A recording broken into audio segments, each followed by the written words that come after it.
الشهيدة هدير عادل سليمان. يوم الاستشهاد 28 يناير. منطقة الاستشهاد مظاهرات المعادي.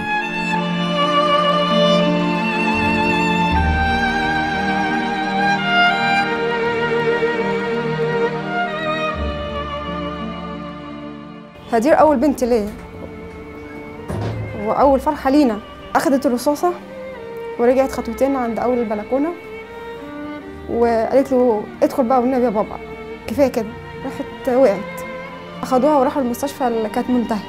تاني يوم الصبح رحت عشان استلمها. صممت اللي أنا أشوفها وشفتها لقيتها بنتي.